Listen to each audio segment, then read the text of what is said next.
kemudian asisten kami menyampaikan mengulas kembali terkait dengan peta batas kecamatan dan kelurahan ini si paparan.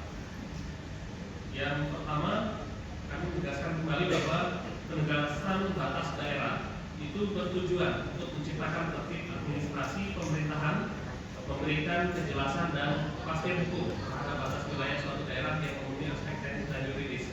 Ini tentang historis. Oleh karena itu, kegiatan kita pemerintah terhadap tanah tersebut hanya menegaskan batas administrasi layanan. Ini memberikan kepastian hukum, misalnya dalam hal pemberian izin. Ini sini Pak. Ayo ya. Bismillahirrahmanirrahim.